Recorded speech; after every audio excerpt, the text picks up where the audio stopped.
내 이름은 이아름. 남편 왕진지와 둘이서 살고 있다. 남편은 공무원이고 나가서는 완전 범생이 스타일이지만 집에서는 덜렁대는 면이 많아서 나를 웃게 만드는 사람이다. 우리 부부는 아이가 없었다. 이유는 내가 큰 병을 앓은 적이 있고 그것 때문에 임신을 할 수 없게 됐기 때문이다. 그런 것까지 다 이해하고 감싸주면서 나와 결혼한 남편에겐 항상 고마움을 갖고 있다. 시어머니는 남편이 어렸을 때 병으로 돌아가셨고 시댁에는 시아버지가 혼자서 살고 계셨다.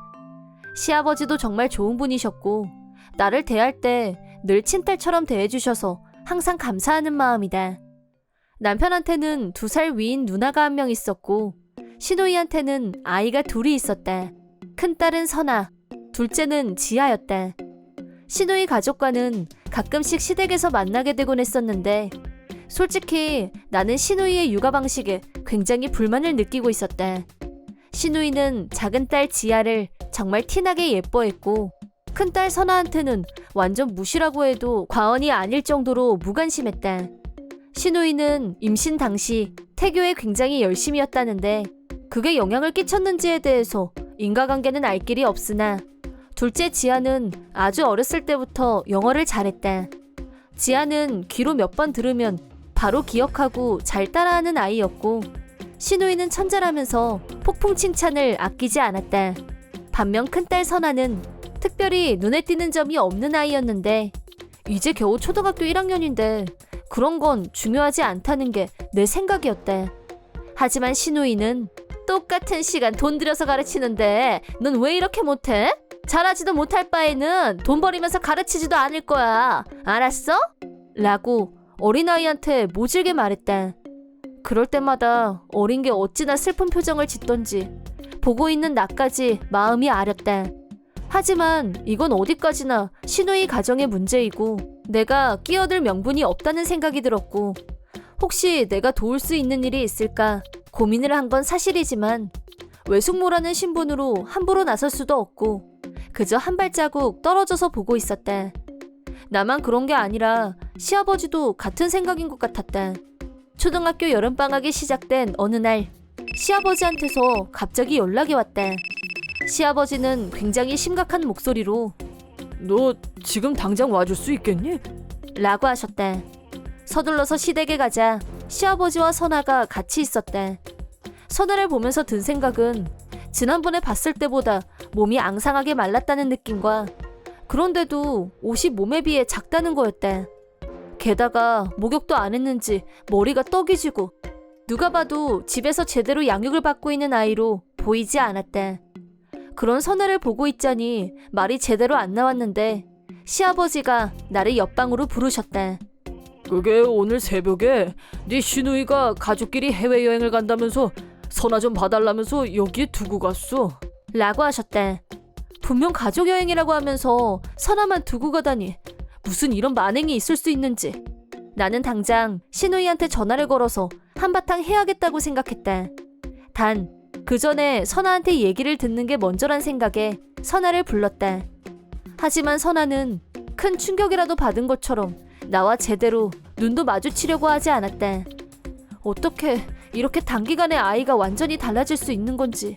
우선 선아를 욕실로 데리고 가서 따뜻한 물로 깨끗이 씻기고 젖은 머리를 헤어드라이어로 보송보송하게 말려줬다. 그러자 갑자기 선아가 앙 하고 울음을 터뜨렸다. 왜 그러냐고 묻자 자기도 모르겠다고 했다. 나도 뭐라고 해야 할지 몰라서 가만히 있었는데 선아가 작은 목소리로 밥 먹을 시간, 목욕할 시간이 돼도 엄마가 내 방에서 못 나오게 라고 말했다. 이어서 나 같은 전응아는 필요 없다고 엄마가 그랬어. 엄마 딸은 지아밖에 없다고 했어. 라고 하면서 엉엉 우는 선아를 보면서 나도 모르게 선아를 꼭 안아줬다. 외숙모는 선아가 그러느라고 생각해 본 적 없어. 내가 아무리 진심으로 그렇게 말해도 선아한테는 아무런 위로도 되지 않는 것 같았다. 그날부터 나는 선아를 우리 집으로 데리고 오기로 했고 남편과 셋이서 같이 지내게 됐다. 제일 먼저 입고 있던 낡은 옷을 버리고 새 옷을 사러 같이 외출을 했고 옷가게에서 예쁜 옷으로 갈아입힌 후 카페에서 파르페를 먹었다. 집에 가는 길에 게임센터에 들러서 크랜 게임으로 인형을 집는 데 성공하자 선아는 손뼉을 치면서 좋아했다. 선아한테 인형을 주자 내가 이거 받아도 돼? 라면서 몹시 당황하는 모습이었고 당연하지 라고 하자 선아는 눈을 반짝이면서 고맙다고 했다. 그날부터 선아는 그 인형을 잠시도 떼놓지 않았다. 신우이가 여행에서 돌아오면 여러 가지 얘기를 해야겠다고 생각을 정리하고 있었는데 선아와 같이 있으면서 내 생각에 변화가 생겼다. 우리 부부와 함께 있으면서 조금씩 밝은 웃음을 되찾는 선아를 다시 신우이한테 돌려주고 싶지 않다는 생각이 들기 시작한 것이다. 앞으로도 선아랑 쭉 같이 있고 싶어. 신우이한테 돌려준다는 건 말이 안 되는 것 같아. 그런 내 생각을 솔직하게 말하자 남편은 심각한 얼굴로 당신이 그렇게 말해주니까 너무 안심이 된다. 솔직히 누나가 선아한테 하는 건 거의 아동학대지. 우리 선아를 양자로 입양하는 문제에 대해서 진지하게 생각해보자 라고 했다. 2주 후 까맣게 태닝을 한 신우이가 지아를 데리고 우리 집에 왔다. 선아가 이 집에 있다고 해서 라고 신우이가 말하자 이어서 지아가 전응아 언니한테는 선물 안 사왔는데? 언니는 엄마 딸 아니니까. 라면서 어린애가 깔깔거리면서 아무렇지도 않게 막말을 냈다. 신우이와 지아의 목소리가 들리자 선아는 큰 소리로 엉엉 울었고 나 집에 가기 싫어. 여기 있을래. 외숙모가 선아 엄마 하면 안 돼? 라면서 나한테 안겨서 떨어지려고 하지 않았다. 그 모습을 본 신우이는 어머 그럼 너무 좋지. 그런데 애 상태가 어떻든 내가 배 아파서 낳은 아이인데 공짜로는 못 주지 라고 뻔뻔한 태도를 보였다. 너무 열이 받아서 당신처럼 쓰레기 같은 인간은 내 평생 처음이에요. 돈 달라는 말 같은데 알았으니까 선아는 여기 두고 당장 나가요 라고 퍼부어주고 쫓아냈다. 저녁 때 남편이 돌아온 후 낮에 신우이가 했던 말을 그대로 전해주자 남편이 선아한테 선아야 그 집에는 이제 안 가도 되니까 걱정하지 마. 선아는 이제 삼촌하고 외숙모 딸이니까 라면서 다정하게 머리를 쓰다듬어 줬다. 그날부터 선아는 나와 남편을 엄마 아빠라고 불렀다. 다음 주말 남편이 신우이를 시댁으로 불러서 합의금을 주고 손절한 후 선아를 양자로 입양하는 수속을 마쳤다. 현금 1,000만 원이 든 봉투를 받아든 신우이는 신이 나서 자기 집으로 돌아갔다고 한다. 그 자리에 같이 있었던 시아버지도 격노하면서 신우이와 절연했고 우리 모두는 다시는 신우이와 보지 않겠다고 다짐했다. 그런데 그 후 아주 의외의 장소에서 신우이와 재회하게 됐는데 13년 후 성인이 된 선아는 음대에 다니면서 프로 피아니스트를 꿈꾸고 있었다. 이미 해외 연주회에도 초대받을 정도로 실력을 인정받고 있었는데 장차 기대되는 젊은 피아니스트 중 한 명으로 손꼽히며 음악계에서 주목을 받고 있었다. 어느 날 시내 한 홀에서 선아의 피아노 리사이틀이 열리게 됐고 나와 남편은 딸아이가 무대 위에서 연주하는 멋진 모습을 보기 위해 공연장으로 향했다. 양자로 입양했지만 선아를 사랑으로 키웠고 선아가 훌륭하게 성장한 모습을 보게 돼서 한없이 가슴이 벅찼다. 대기실에 꽃다발을 들고 들어가자 멋진 드레스 차림의 선아가 활짝 웃으면서 반겼다. 딸아이는 국내를 거점으로 두고 있긴 하지만 유학이며 해외 연주로 바쁘다 보니 집에 있는 날이 별로 없었고 오랜만에 그것도 밖에서 만나게 된 것이다. 꽃다발을 받은 딸아이는 너무 좋아하면서 나와 남편한테 꼭 안겼다. 그때 청소부 아줌마가 죄송합니다. 지나가겠습니다. 라고 하면서 우리 옆을 지나가려고 했고 나는 길을 비켜주면서 죄송합니다 라고 했는데 어쩐지 낯익은 얼굴 같아서 그 아줌마를 계속 쳐다봤다. 그러자 딸아이가 고모다 라고 외쳤다. 웬 고모? 라고 의아하게 생각한 나는 다시 청소부 아줌마를 쳐다봤고 그제야 신우이란 걸 알았다. 신우이는 볼품없게 말라있었고 자기 나이보다 훨씬 나이 들어 보였다. 신우이는 불편한 목소리로 역시 너 맞았구나. 포스터 보고 알았어. 라고 퉁명스럽게 말했다. 그러자 신우이에게 남편이 우리 딸한테서 떨어지시죠. 우린 아직 아무도 당신을 용서하지 않았으니까 라면서 노려봤다. 그러자 신우이는 도망치듯이 달아났다. 그 후 남편 쪽 친척한테 들은 말로는 신우이는 선아를 양자로 보내고 나서 지아를 전보다 훨씬 더 응석바지로 키웠는데 지아는 점점 더 버릇없고 참을성 없는 아이로 자랐고 신우이가 시키는 대로만 하면서 살이 계속 쪘다는데 워낙 성격이 안 좋다 보니 친구도 하나 없고 결국 은둔형 외톨이가 된 지아는 중학교를 졸업한 후 고등학교에도 가지 않고 본격적으로 은둔형 외톨이로 정착했다고 한다. 그러자 신우이 남편이 네가 애를 잘못 키워서 이렇게 된 거잖아. 라고 신우이한테 모든 잘못을 전가했고 최근에 이혼을 했다고 한다. 이혼 무렵 신우이 부부의 경제력은 자제력을 상실한 지아의 식비며 잡비로 거의 바닥을 찍고 있었고 신우이는 돈 한 푼 없이 지아를 데리고 나왔다고 한다. 현재 신우이는 청소 일을 하면서 지아를 혼자서 키우고 있다고 한다. 그 얘기를 들은 남편은 결국 그렇게 됐구만. 라고 하면서 기막혀 있다.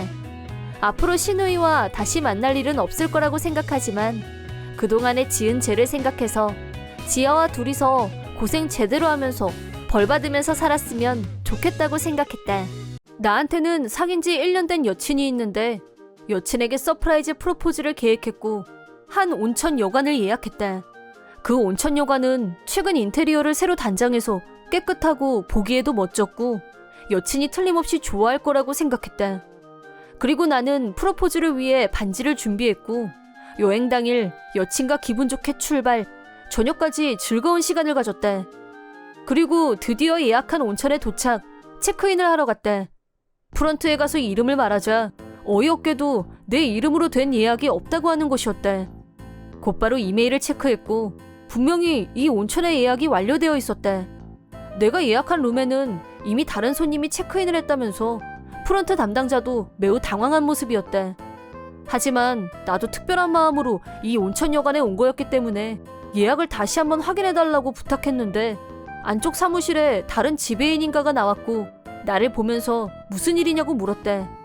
분명히 예약을 했는데 체크인을 하려고 하니까 이미 다른 손님이 그 방에 체크인을 했다는 말을 들었고 이게 어떻게 된 건지 이유를 알고 싶다고 하자 그 직원은 태연한 얼굴로 당신들 같은 하층민 사람들 말고 우리 단골 고객님이 오셔서 내가 먼저 그 방으로 안냈는데 뭐 이제 궁금증 풀렸나? 라고 말했대. 지금 그걸 말이라고 해? 먼저 예약한 사람이 있는데 상도덕상 말이 안 되는 거 아니야? 여기가 하룻밤에 얼만 줄 알아? 뱁새가 황새 따라가다가 가랑이 찢어진다는 말 들어봤어? 지금 그 방에 어마어마한 사모님이 숙박하고 계셔. 니들 같은 흙수저들하고는 숟가락 색깔이 다르다고. 저기 가면 흙수저 신분에 맞는 호텔들 많아. 여기는 아무나 올 수 있는 데가 아니야. 분수에 맞게 놀아야지. 라는 모욕적인 말을 들었대.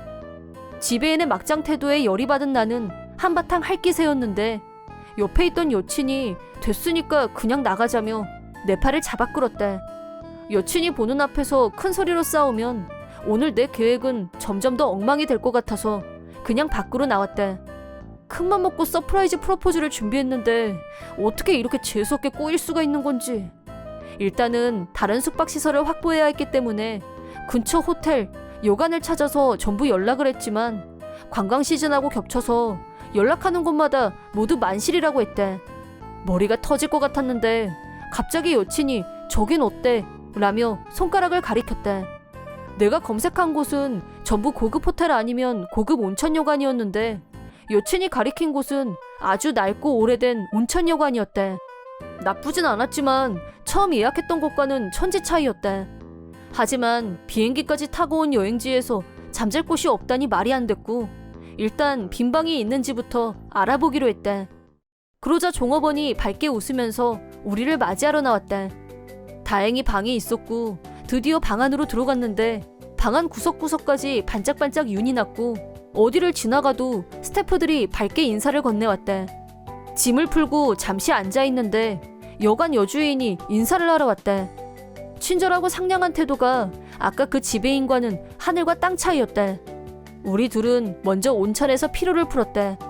이 근처는 경치가 좋기로 유명했는데 노천탕에서 보이는 풍경은 정말 압권이었대.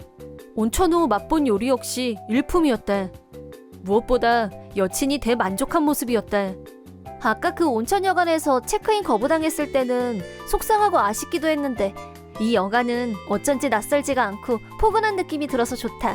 차라리 잘 된 것 같아. 라고 웃으며 말하는 그녀를 본 나는 이때다 하고 용기를 내서 프로포즈를 했다. 여친은 기쁜 얼굴로 내 청혼을 받아줬다. 그리하여 분노 유발 및 돌발 상황의 위기에 처하기도 했지만 결과적으로 프로포즈에 성공하면서 그녀와 아름다운 밤을 보낼 수 있게 됐다. 다음날 여관 여주인님께 덕분에 정말 잘 쉬고 간다고 인사를 한 후 내년에도 꼭 한번 다시 오겠다고 하자 얼굴 표정이 급 어두워졌다. 그러면서 어쩌면 이 여관이 올해 안에 문을 닫게 될지도 모른다는 말을 했다. 여주인 말씀은 이 여관은 창업일에 달라진 것이 별로 없고 불편한 것도 사실이지만 단골 고객들 덕분에 여관을 유지해 올 수 있었는데 요즘 들어 악성 루머가 퍼지면서 경영이 어려워졌다고 했다. 우연히 숙박을 하게 된 여관이지만 나와 여친을 맺어준 특별한 곳이란 생각에 무언가 도움이 될 일이 있을까 하고 검색을 해봤더니 여관 후기가 악성 댓글로 도배되어 있었고 이건 말이 안 된다는 생각이 들었다. 스태프들이 불친절하고 여주인이 별로고 그 맛있는 요리를 맛없다고 하질 않나. 이상한 댓글로 도배된 반면 처음 가려고 했던 열받는 여관은 최고라는 칭찬 일색이었다. 나는 이 얘기를 아버지께 말씀드렸고 의외의 사실을 알게 됐다. 내가 처음에 가려고 했던 여관은 리뉴얼 오픈을 한 지 얼마 안 돼서 시설은 좋은데 스태프들 교육도 안 돼 있고 평판도 나빠서 영업 부진이었다고 한다. 아버지가 그런 정보를 알고 계신 이유는 아버지는 투자자였기 때문에 여러 루트를 통해 다양한 정보를 얻어내는데 일가견이 있었다. 게다가 우연이었지만 그 여관에서 경영이 어렵다면서 아버지한테 투자를 해주실 수 없냐고 타진을 해온 터라 마침 요즘 그 문제를 신중히 검토 중이었다고 말씀하셨다. 그 말을 듣고 나니 내가 당했던 일을 말씀드리지 않을 수 없었고 아버지는 말도 안 된다며 격노하셨다.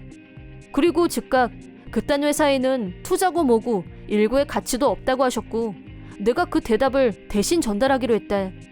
다음날 그 여관 지배인이 투자에 관한 대답을 듣기 위해 일부러 우리 회사까지 왔다는 말을 들었고 내가 직접 그 사람을 만나러 가기로 했다. 내가 방 안으로 들어가자 지배인은 나를 알아보고 기겁을 했다.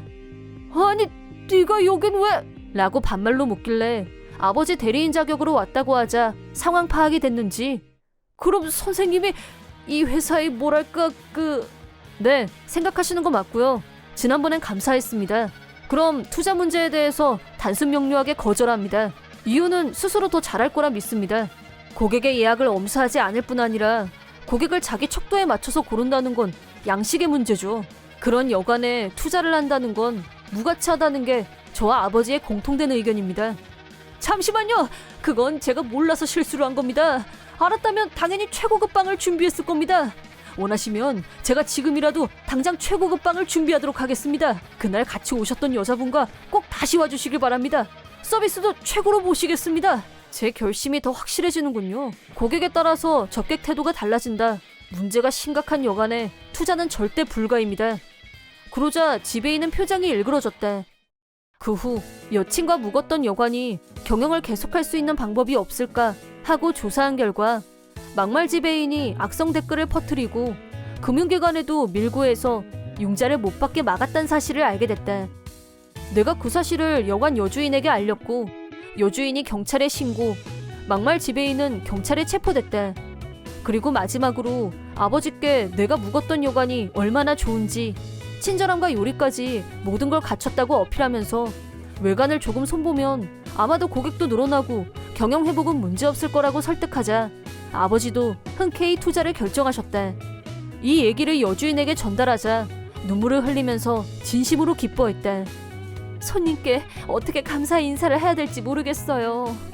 감사 인사를 해야 될 사람은 저예요. 그때 사실 저 앞 고급 여관에서 숙박 거부당하고 나서 완전히 절망 상태였어요. 실은 프로포즈할 계획이었거든요. 그런데 그때 제 여친이 이 여관을 보더니 여기로 오자고 해서 왔는데 모든 게 다 좋아서 기분도 다시 좋아지고 프로포즈도 대성공했거든요.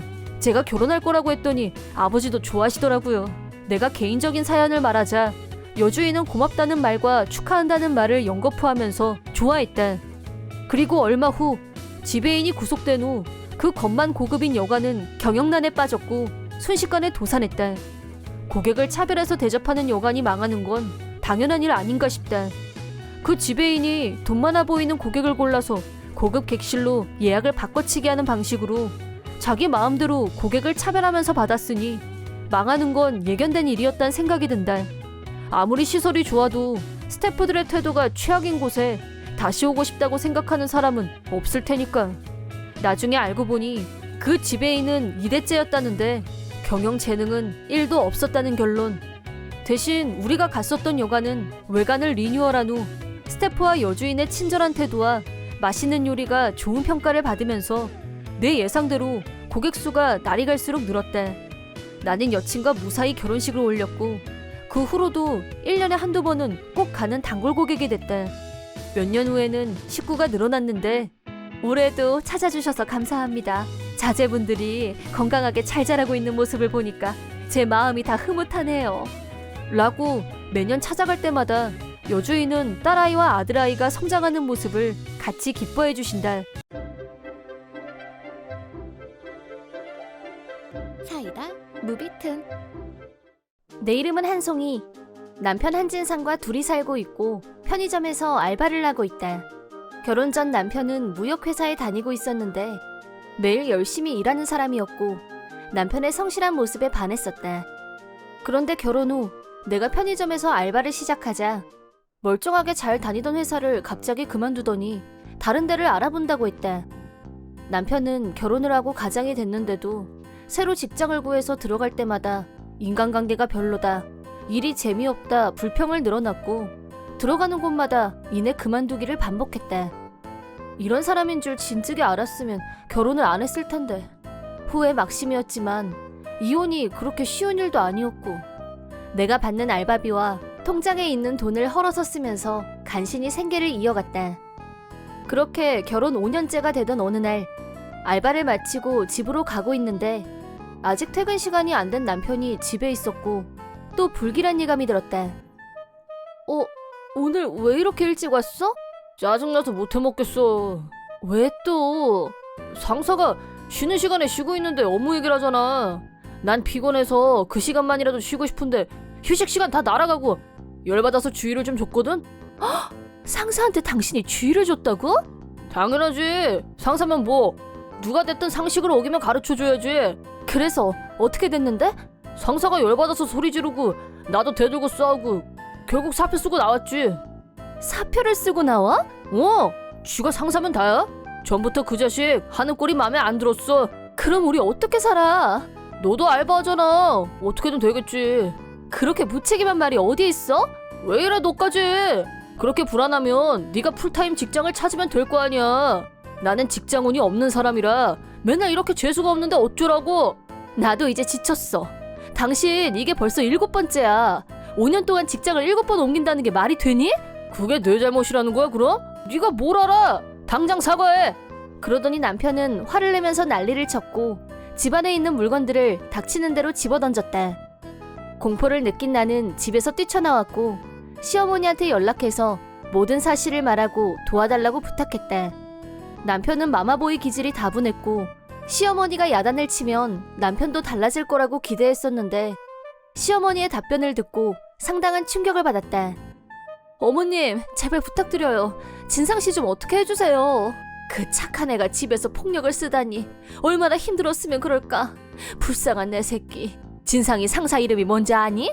네? 너도 좋은 아내가 되고 싶으면 진상이 말대로 풀타임 직장을 찾아서 남편이 힘들 때 도와야지. 진상이가 원래부터 마음이 여린 애란 건 너도 알지? 어머님. 시어머니의 편협하고 과보호적인 발언을 들으면서 절망을 느낀 나는 드디어 이혼할 결심을 하게 됐다. 하지만 이혼을 하려면 저축이 필요했다. 남편이 시키는 대로 하는 것 같아서 기분이 상했지만 어쨌든 풀타임으로 직장을 찾기로 결심했다. 집으로 들어가자 남편은 엉망진창이 된 집을 치울 생각도 안 하고 방에서 자고 있었다. 어쩔 수 없이 내가 치울 수밖에 없었고 지금까지 남편이 했던 이기적인 행동들을 생각하자 눈물이 솟았다. 2주 후 운 좋게도 한 회사에서 정사원으로 채용이 결정됐고 오랫동안 신세를 졌던 편의점을 그만뒀다. 하지만 남편한테 이 사실을 알리면 내 월급만 믿고 직장도 안 구하고 놀기만 할 것 같아서 비밀로 하기로 했다. 내가 수면 하에서 이혼 준비를 하고 있는 것도 모르는 남편은 어느 날 황당한 발언을 입에 담았다. 나 직장 구했어. 정말? 잘됐다. 월급도 지금까지 받았던 것보다 훨씬 많아. 그보다는 당신 적성에 잘 맞는 곳이었으면 좋겠어. 근데 너 너무 뻔뻔한 거 아니냐? 맨날 나만 죽도록 일하잖아. 지금까지 내 월급 덕분에 생활했던 건 다 잊었는지 자기가 직장을 구하자마자 날더러 뻔뻔하다고 하다니 하도 어이가 없어서 대꾸할 말도 생각이 안 났다. 여기 사인해. 그게 뭔데? 남편이 내민 것은 헐 이미 기입을 끝낸 이혼 서류였다. 앞으로 한 달 이내에 풀타임 직장 못 구하면 이혼이야. 고수입인 나하고 이혼하기 싫으면 게으름 부리지 말고 열일 좀 해. 이제 너한테 내 돈 1원 한 장 안 줄 거니까. 잘 알았어. 남편은 나를 겁줄 모양이었던 것 같은데 나는 생각지도 못했던 방식으로 이미 사인을 한 이혼 서류를 입수하게 된 게 행운으로만 여겨졌다. 그리하여 다음날 시청에 가서 바로 접수를 해버렸다. 집에 와서 짐을 싸고 있는데 편의점 점장님한테서 전화가. 여보세요? 여보세요? 한송이 씨. 송이 씨 남편이 우리 가게에서 소매치기를 하다가 잡혔거든. 빨리 좀 와줄 수 있어? 소매치기요? 점장님 말을 듣고 처음엔 귀를 의심했지만 일단 서둘러서 편의점으로 향했다. 편의점에 도착하자 난처해하는 점장님과 짜증스러운 표정으로 서 있는 남편. 당신 어떻게 된 거야? 한송이 씨, 너 잘 왔어. 이게 다 너 때문이야. 네가 이 시간엔 알바생만 있다고 해서 굿찬스로 생각하고 왔는데 점장까지 있잖아. 순 뻥쟁이고. 뭐라고? 그러고 보니 내가 예전에 오후 3시부터 5시 사이에는 일할 사람이 너무 부족하다고 말한 적이 있었다. 그런데 그 시간을 노리고 물건을 훔칠 생각을 할 거라고는 상상도 못했었다.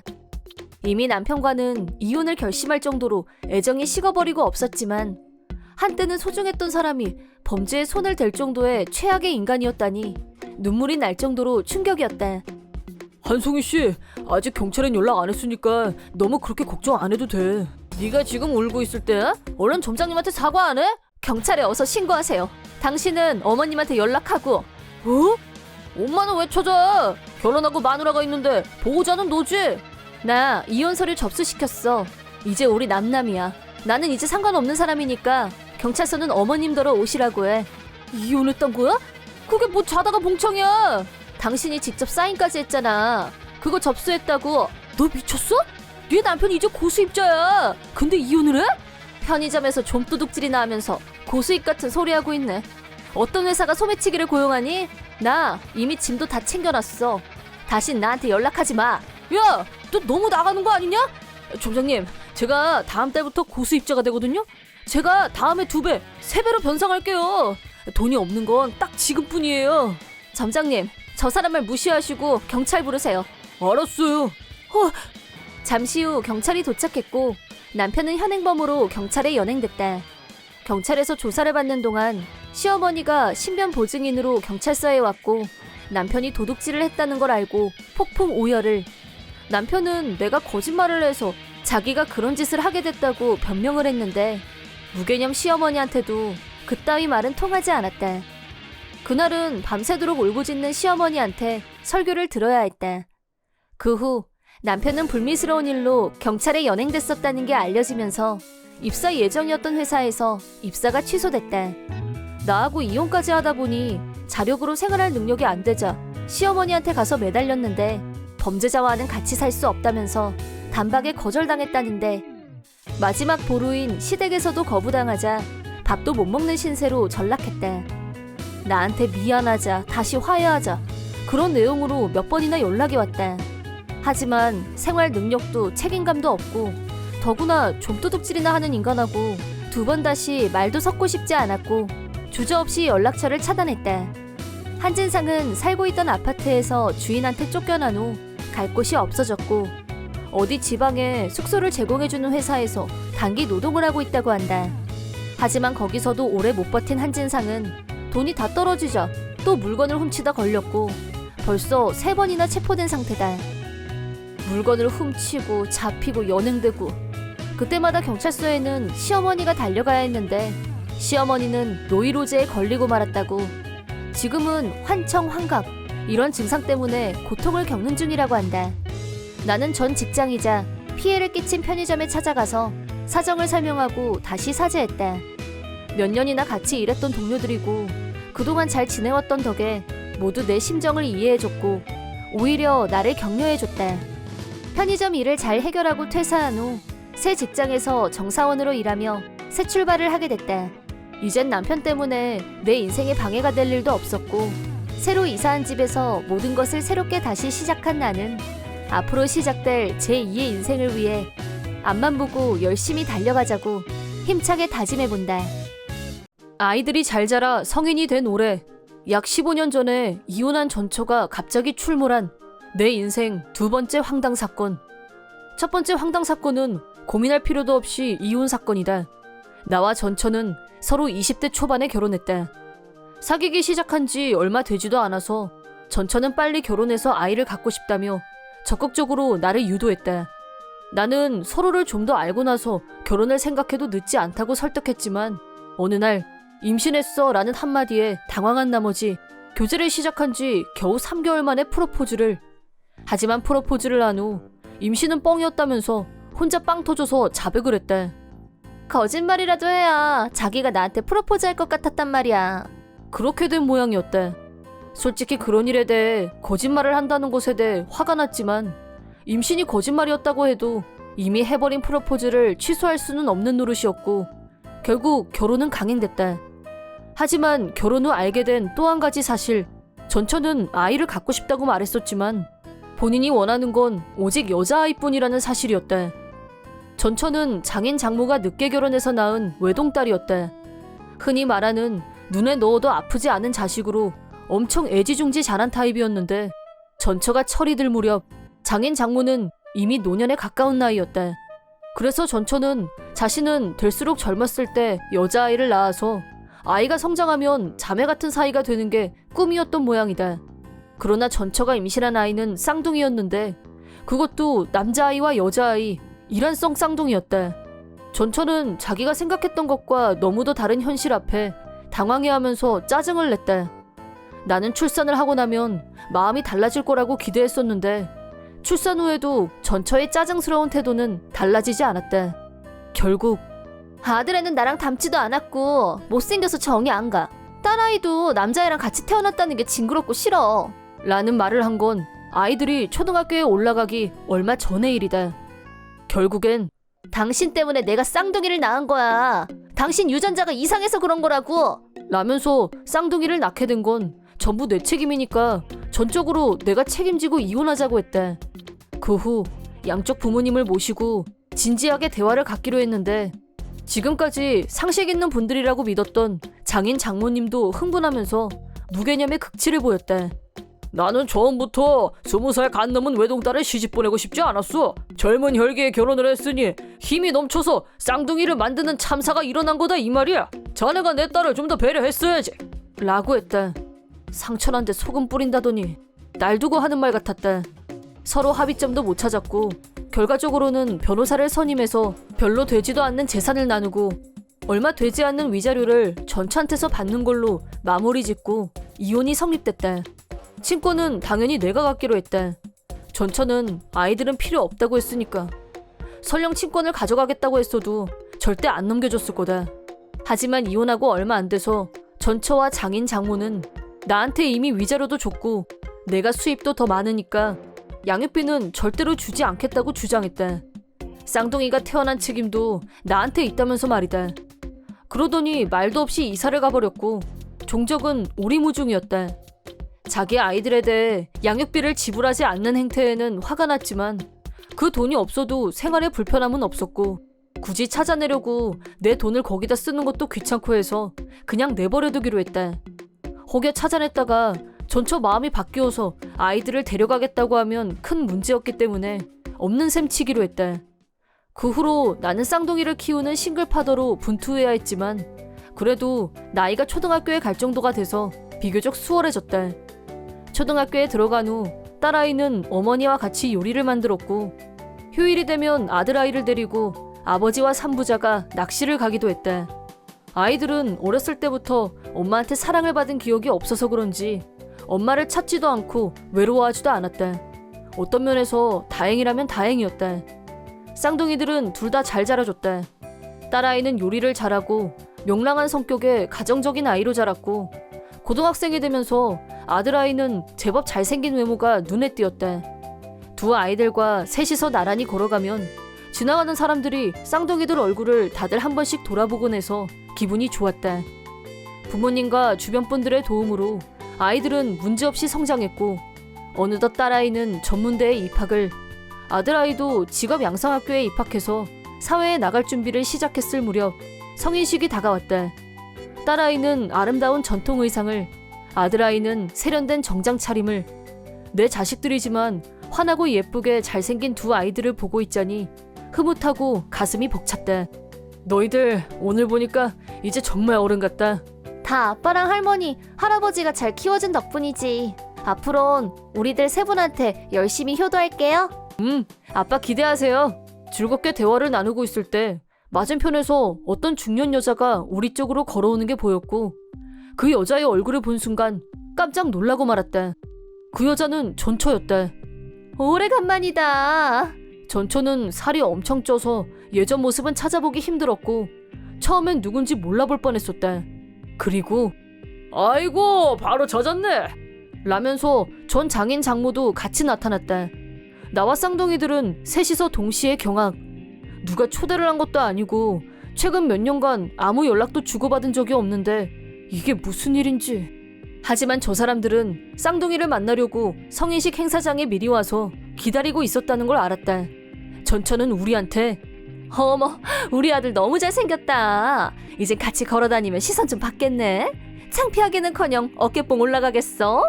우리 딸도 내 예상대로 예쁘게 자랐고 너랑 나랑 페어룩 입고 자매처럼 다니면 딱 좋겠다. 그거 내 꿈이잖아. 라면서 혼자서 일방적으로 앞서가면서 아이들 팔짱을 끼고 신이 나서 어쩔 줄 몰라 했다.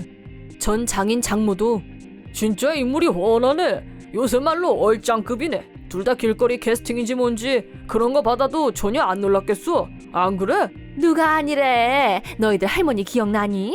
그동안 우리 안 보고 싶었어? 앞으로는 계속 같이 있게 될 테니까 아무 걱정 안 해도 돼. 라고 신이 나서 떠드는 걸 아이들은 어처구니 없다는 눈빛으로 가만히 보고만 있었다. 그러거나 말거나 전처는 우리한테는 물어보지도 않고 혼자서 마구마구 얘기를 진행시켰다. 내가 지금 만나는 남자는 내가 낳은 아이들한테도 배려심이 있는 사람이고 애들 다 커서 키우느라 손이 갈 나이도 아니고 이제 친권은 내가 가져갈게. 당신 수고 많았어? 이제 와서 그게 무슨 소리야. 이혼할 때 당신 입으로 아이들 필요 없다고 했던 거 잊었어? 양육비도 내기 싫다고 잠적한 주제에 무슨 자격으로 지금 그딴 소리라는 거야? 뭐래? 나도 속으로는 매일 보고 싶다고 생각했었어. 그러니까 오늘도 일부러 여기까지 찾아온 거잖아. 그래, 오래간만에 손자 손녀 얼굴 좀 보려고 왔는데 이게 무슨 똥매너야? 네가 그러니까 우리 딸한테 이혼당한 거야, 알아? 라고 경로. 그에 대해 나는 단체로 까먹으셨어요? 15년 전에 이 애들과 당신들은 완전한 남남이 됐다는 사실 말입니다. 그러니까 내 딸과 내 아들은 당신들 자식도 아니고 손주도 아니란 말씀입니다. 아셨으면 그만 돌아가시죠. 그리고 앞으로 내 자식들 앞에 다시 한번 나타나면 그땐 저도 가만히 안 있을 겁니다. 아무리 그래봐야 애들한테는 엄마가 최고거든?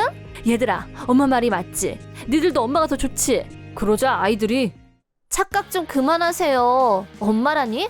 우리한테는 아빠밖에 없거든요? 100%? 같이 살자니 진짜 어이없네. 네, 저도 마찬가지로 어이없고요.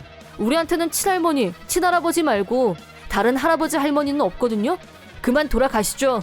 라고 세 사람을 완벽 퇴치. 나중에 여러 사람의 정보를 종합해서 따져보니 실은 얼마 전 쌍둥이들이 둘이서 길거리를 걸어가고 있는데 잡지에 올릴 사진을 좀 찍어도 되겠냐는 말을 들었다고 한다. 그때 잡지사 기자는 우리 애들을 커플로 오해했었는데 이란성 쌍둥이라고 설명하자 기자가 더 흥미를 느꼈는지 사진을 여러 장 더 찍었다고 했다. 그 사진이 잡지에 크게 실렸고 그때 이름도 같이 실렸는데 어떻게 알았는지는 모르겠지만 전처가 그 잡지를 보고 나서 얘들이라면 모델도 가능성이 있다. 자기가 애들을 데리고 다니면 자랑거리도 되고 덩달아 돈도 따라올 거라고 머리를 굴린 모양이었다. 정말 천박하기 그지없고 쓰레기 같다는 말밖에는 나오지 않는다. 하지만 막상 대면을 하고 나니 아이들이 엄마를 따라가겠다고 하면 어쩌나 순간 두려웠던 것도 사실이었다. 그렇지만 아이들의 대답을 들으면서 속으로 얼마나 기뻤는지 모른다. 나는 정말 잘 자라줬구나 하고 진심 뿌듯하고 감사했다. 전처 가족들은 그 뒤로 딱 한 번 집으로 연락도 없이 찾아왔었는데 아들아이가 곧바로 경찰한테 연락했고 경찰이 와서 데리고 갔다. 내가 얘들 엄마예요 라면서 소리 질렀지만 자초지종을 설명하자 경찰도 이제 와서 엄마라고 주장하는데 그동안의 육아 방치는 어떻게 책임질 거냐고 질타했다. 결론은 무책임 그 잡채. 내 이름은 이강희. 남편 한진상과 둘이서 살고 있다. 결혼 3년 차이지만 우리 부부는 아직 아이가 없었고 나는 결혼 전과 똑같이 직장에 다니고 있다. 어느 날 퇴근하고 집에 가는데 갑자기 고딩 동창인 왕재숙한테서 같이 밥이나 먹자며 연락이 왔다. 왕재숙은 항상 자기가 아쉬우면 연락을 하는 스타일로 남친이 생기면 그날로 연락을 뚝 끊고 잠수 타는 걸로 유명해서 애들이 다 싫어했다. 연락이 온 걸 보니 남친하고 또 헤어졌나 보군 하고 생각했지만 어쨌든 만나서 얘기나 들어보기로 했다. 재숙이가 말한 이탈리안 레스토랑에 시간에 맞춰서 가자 재숙이는 벌써 와서 자리를 잡고 앉아 있었고 나를 보더니 반갑게 손을 흔들었다. 고딩 때도 얼짱으로 유명했던 재숙이는 26살인 지금도 여전히 예뻤다. 인정. 오래간만에 만났으니 근황 체크에 들어갔고 역시나 재숙이는 최근에 남친과 헤어졌다고 했다. 걔는 애는 괜찮았는데 수입이 너무 적은 거야. 그게 불만이었어. 라고 말하는 걸 들으면서 재숙이가 예전부터 돈 개념이 별로 없는 애였다는 사실이 생각났다. 내가 내 결혼 생활에 대해 얘기하자 바로 네 남편은 월급이 얼마야? 라고 훅 들어왔다. 3촌 이라고 말을 꺼내자 뭐? 3천만 원? 깜짝 놀라면서 바짝 얼굴을 들이댔다. 내가 뭐라고 말할 틈도 주지 않고 어느 회사야? 몇 살이었더라? 라면서 질문 공세를 퍼부었고 기가 빠져서 그냥 가만히 있었다. 왕재숙은 계속해서 네 남편 회사에 좋은 사람 없어? 나 소개해줘 라고 끈질기게 졸라대길래 할 수 없이 다음에 우리 집에 초대할 테니 놀러오라고 말을 돌렸다. 일주일 후 우리 집에 놀러온 왕재숙은 남자라도 소개받는 자리에 나온 사람처럼 풀 메이크업을 하고 나타났다. 그러더니 고딩 때부터 주특기였던 여자 하는 목소리로 안녕하세요. 저는 강희 친구 왕재숙이라고 해요. 라고 자기소개를 냈다. 남편이 아, 예, 어서 오세요. 라고 인사를 하는데 왕 좋아하는 표정이었다. 셋이서 밥을 먹으면서 남편한테 회사에 누구 좋은 사람 있으면 재숙이한테 소개해주라고 했더니 독신 중에 여친 없는 직원은 없는 것 같은데 적당한 사람 있으면 소개해드릴 테니까 라인 아이디 가르쳐주세요. 라고 말했다. 내가 중간에서 계속 연락 전달하는 것도 귀찮겠다 싶어서 두 사람이 라인을 주고받는 걸 묵인했었는데 그게 큰 실수였던 것 같다. 그 후로 남편은 귀가 시간이 갑자기 매일 늦어졌고 나는 주저없이 남편과 왕재숙이 만나고 있는 게 아닐까 의심했다. 하지만 오늘도 늦었네? 어디 갔다 오는 거야? 라고 물으면 부모님 집에 친구들한테 연락이 와서 만나고 왔어. 라고 요리조리 핑계를 댔다. 친구 남편과 불륜을 저지른 왕재숙도 용서가 안 됐고 내 친구와 불륜을 저지르는 남편도 똑같이 용서가 안 됐다. 확실한 증거를 잡아서 위자료를 청구해야겠다는 생각을 하면서 한 가지 작전을 생각해냈다. 그건 바로 나한테 아주 유리한 조건으로 이혼할 수 있는 작전이었다. 왕재숙은 내가 아무것도 모르고 있다고 생각하고 있었고 너네 집에 놀러 가도 돼? 라면서 아무렇지도 않게 우리 집에 놀러오는 여유를 부렸다. 남편과 왕재숙이 같이 있을 때 분위기가 수상한 건 명백하게 티가 났지만 나는 일부러 아무 말도 하지 않고 두 사람이 마음대로 하고 놀게 내버려뒀다. 그러다 어느 날 재숙이가 놀러와서 같이 술을 마시고 있었는데 술에 취한 재숙이가 남편을 야릿한 눈빛으로 쳐다보는 걸 봤고 나는 일부러 화장실에 가는 척 자리를 비켜줬다. 그러고 나서 거실 문을 살짝 열고 둘이서 하는 짓을 지켜봤는데 역시나 두 사람은 키스를. 찬스라고 생각하고 두 사람이 눈치채지 않게 사진을 찍은 후 태연한 표정으로 거실로 돌아왔다. 그때 왕재숙의 거만하고 자신감 있는 표정이라니. 그 표정엔 나를 바보 취급하는 비웃음이 섞여 있었고 정말 혼자 보기 아까운 걸작이었다. 2개월 후 불륜관계를 이어가고 있는 두 사람을 계속 관찰하고 있던 중에 어느 날 남편과 왕재숙이 중요한 얘기가 있다면서 말을 꺼냈다. 드디어 때가 온 건가? 살짝 심장이 뛰면서 긴장감이 돌았는데 남편이 실은 재숙 씨가 내 아이를 임신했어. 나랑 이혼해줘. 라고 폭탄 선언을. 설마 임신까지는 생각하지 못하고 있었기 때문에 리얼 놀랐지만 나는 이쯤에서 작전을 개시하기로 했다. 이혼? 임신까지 했는데 할 수 없지 뭐. 그럼 재산 분여 없이 우리 저금 있지? 그거 내가 다 갖는 걸로 할게. 그렇게 말하자 남편은 동공지진이 났는데 옆에서 왕재숙이 그럼 그렇게 해. 어쨌든 미안하게 됐다. 하이스펙 남편을 내가 뺏은 게 됐잖아? 라면서 좋아 죽는 얼굴로 웃고 있었다. 동개념이 없는 왕재숙이 재산 분여 없이 어쩌고 하는 조건을 흔쾌히 받아들이는 걸 보면서 아, 남편 월급이 3천만 원이라고 아직도 믿고 있구나 하고 확신했다. 그날 이후로 나는 빠르게 움직였다. 곧바로 변호사를 찾아가서 두 사람에게 위자료를 청구할 준비를 시작했다. 동시에 이사 갈 집을 찾아서 이사 준비도 시작했다. 이사 갈 집을 찾고 난 후 기입을 끝낸 이혼 서류를 테이블에 올려놓은 뒤 집에서 나왔다. 예상대로 곧바로 남편한테서 전화가 왔다. 여보, 아무리 그래도 얼굴도 안 보고 나가는 건 좀 아니지. 나 아직 직장도 못 구했는데 나더러 어떻게 살라고 이렇게 나가버리는 건데. 라고 징징거리길래 그건 나도 모르지. 우린 이제 남남인데 자기 아이를 가진 왕재숙하고 상의해봐 라고 차갑게 선을 그었다.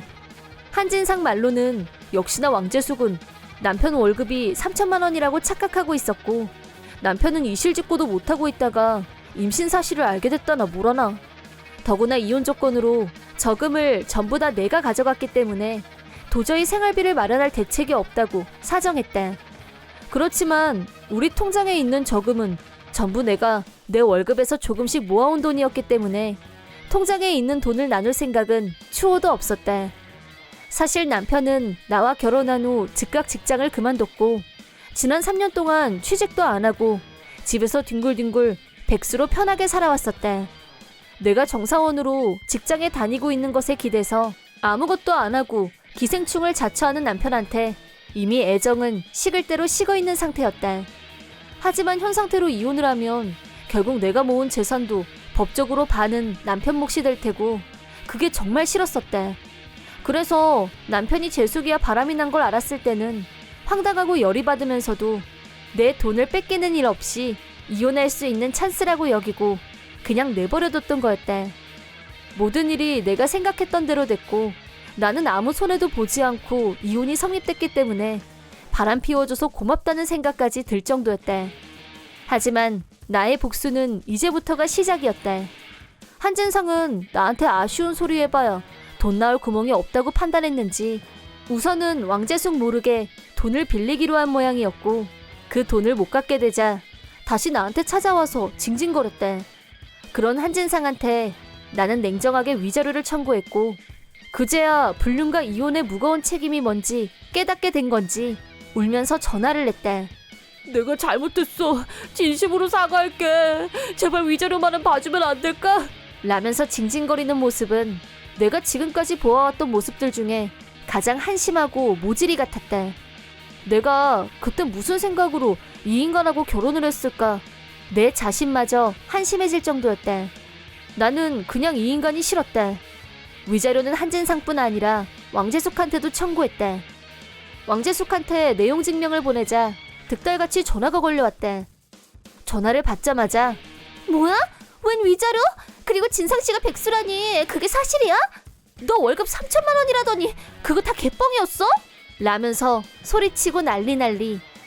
월급은 한진상이 강원도 본가에 가서 눈 치우고 받은 3천 원이 전부야 라고 말하려고 했던 건데 네가 멋대로 부풀려서 상상한 거잖아 라고 하자 말이 쏙 들어갔다. 그러더니 나 지금 임신 중이야. 백수 아빠가 말이 되니? 다 필요 없어. 라고 하길래 지금은 빚도 있다고 알려줬대. 그러자 고래고래 소리를 지르면서 악을 쓰길래 전화를 끊어버렸대. 착신 거부 및 라인도 삭제해버렸대. 그 후 있는 거라고는 빚밖에 없는 한진상과 아이를 출산한 왕재숙은 출산 후 바로 직장에 복귀. 한진상은 여전히 일할 생각이 없었고 집에서 놀면서 왕재숙 월급으로 생활하고 있다고 한다. 그런 생활은 1년도 넘기지 못했고 두 사람은 이혼을. 싱글 마더가 된 왕재숙은 직장에 다니면서 혼자서 아이를 키우고 있다. 양육비도 못 받으면서. 왕진상은 이혼 후에도 여전히 직장도 없이 빚에 허덕이면서 한심하게 살다가 이자도 못 갚고 체납 상태가 계속되자 시댁에도 연락이 갔고 이 사실을 안 시부모님들은 절연을 선언하셨다고 한다. 점점 기댈 곳이 없어진 한진상은 은행 빚을 갚기 위해 사채에 손을 댔는데 결국 지금은 어디 외국에 끌려가서 무슨 일인지도 모른 채 힘든 육체 노동을 하고 있다고 한다.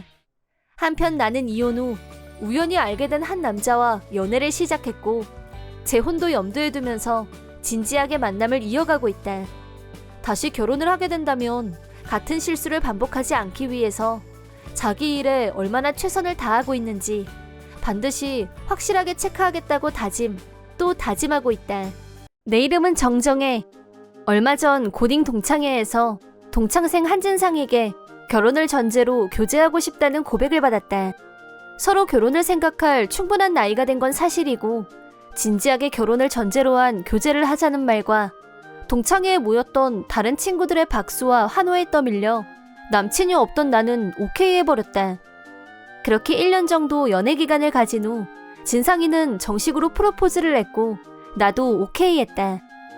조용하고 눈에 띄지 않은 타입이었던 나와는 달리 한진상은 고딩 때부터 활달하고 눈에 확 띄고 인기도 있는 타입이었다.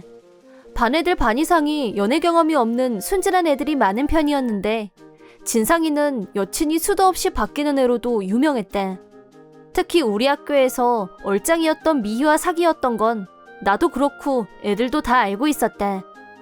그래서 결혼을 전제로 나랑 사귀지 않을래?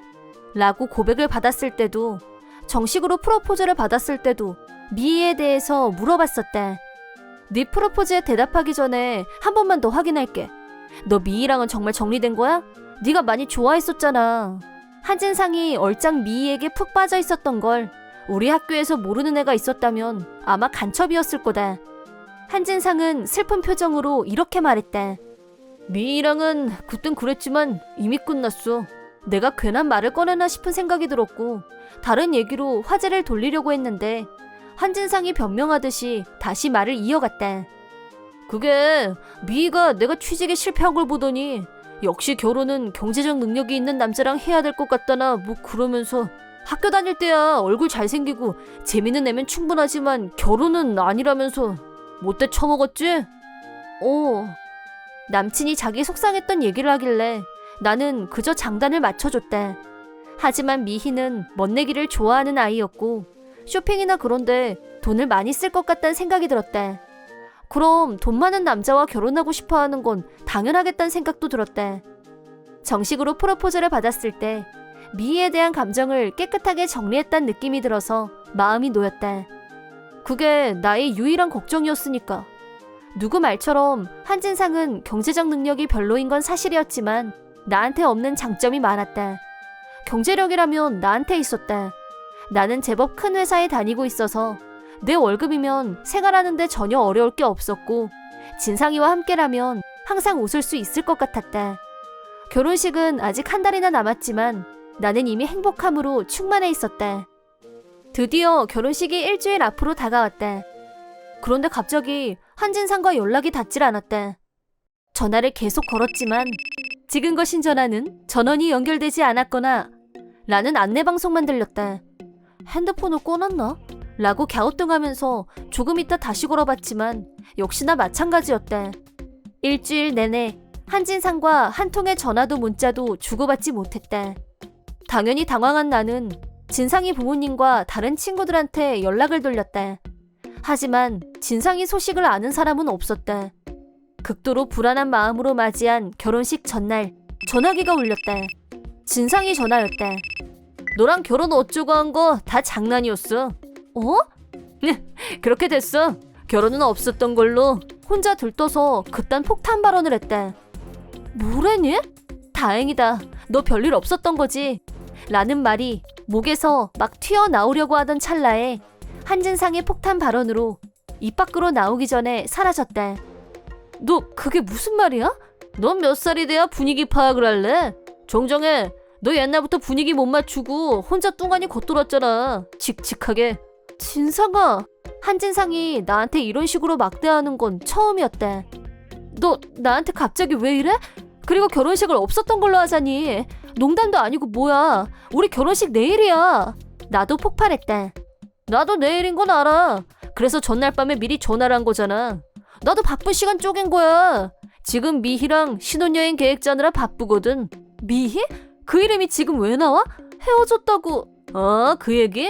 너한테 그거 하나는 진짜 고맙게 생각해. 내가 너랑 사귄다고 할 때도 가만히 있더니 결혼식 날짜 정해졌다니까.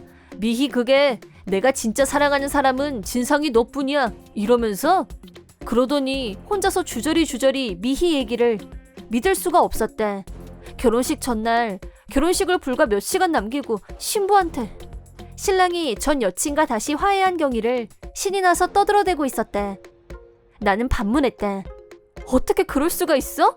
설마 너 내가 너랑 진짜 결혼할 줄 알았던 거? 그건 좀 아니지. 난 다 계획이 있었어. 미희가 다시 정신 차리고 나한테 오게 만들려고 잠시 너를 이용했다는 거. 그래, 솔직히 시인한다. 이제 다 이해됐지? 그럼 내일 일은 네가 알아서 취소해. 이만 끊는다. 뭐? 아직 아무것도 정리가 안 된 나를 버려두고 전화는 끊어졌대. 그렇지만 반사적으로 다시 전화기를 들었대. 부모님, 친척들, 친구들, 지인들에게 전화를 내일 결혼식을 취소해야 될 것 같아 라고 설명해야 했대. 물론 하나같이 다들 이유가 뭐냐고 물었고 한진상이 한 말을 있는 그대로 전달했대. 결혼식장에도 식을 취소해달라고 연락했대. 다음 날 나는 혼자서 친척 친구들을 찾아다니며 직접 사과를 했대.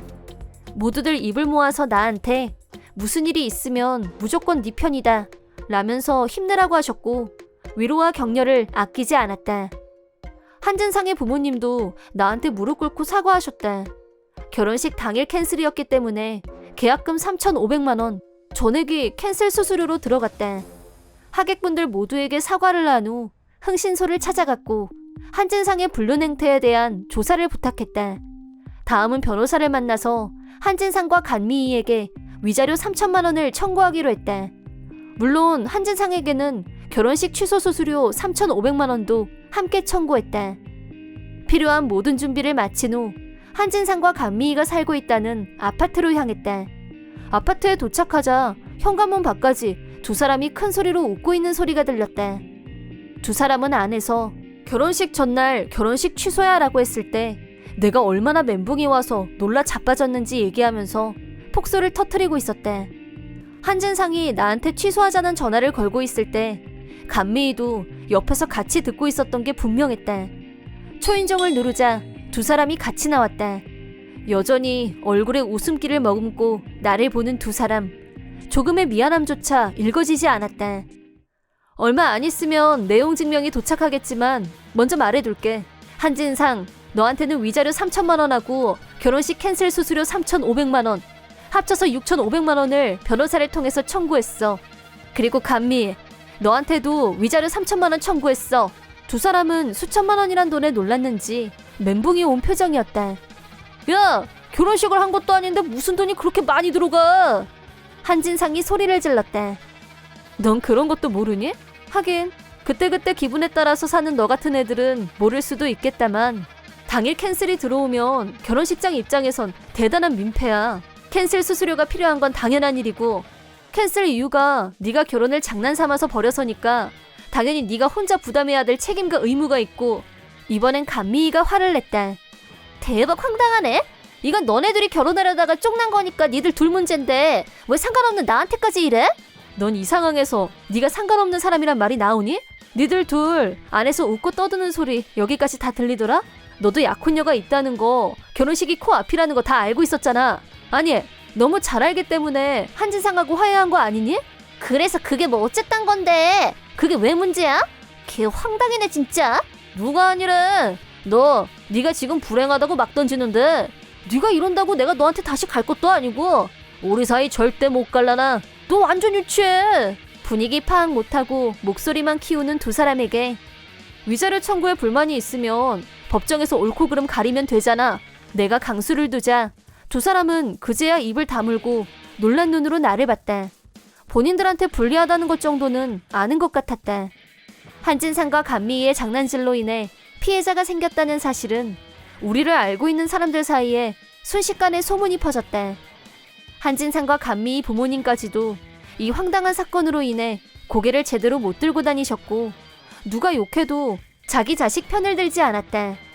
한진상과 감미희 가족이며 친구, 지인들한테 항의 전화가 빗발쳤고 심지어 집까지 찾아와서 혼을 내고 가는 사람도 있다고 한다. 며칠 사이 초췌해진 두 사람은 나한테 찾아와서 잘못했다고 무릎을 꿇었다. 어떻게 좀 해줘. 내가 이 동네에서 살 수가 없어서 그래. 제발, 나도 진상이도 욕을 너무 많이 먹어서 밖에 나가는 것도 무섭고 지금 완전 멘붕이야. 우리 살릴 사람 너밖에 없어. 그리고 내가 6,500을 나 이런 돈 없는 거 정혜 네가 제일 잘 알잖아. 제발 한 번만 살려줘. 우리 결혼까지 생각했던 사이잖아. 그래, 보통 사이는 아니지. 그리고 다 떠나서 너랑 우리 둘 고딩 동창이잖아. 친구 좋다는 게 뭐야? 어려울 때 서로 돕는 거 아니니? 제발 한 번만 봐줘. 나는 빵 터지고 말았다. 번지수 잘못 찾았어. 이럴 땐 돈을 빌릴 수 있는 곳에 찾아갔어야지. 대출이라도 해서 지불하면 끝나는 건데? 라고 한진상 흉내를 내면서 가볍게 받아쳤다. 두 사람은 풀이 죽은 모습으로 아무 소득 없이 돌아갔다. 학교 다닐 때처럼 자기들만 생각하고 사회적 책임에 대해서 전혀 고려하지 않았던 두 사람은 현재 알바를 하면서 살고 있다. 마치 고딩 때처럼 말이다.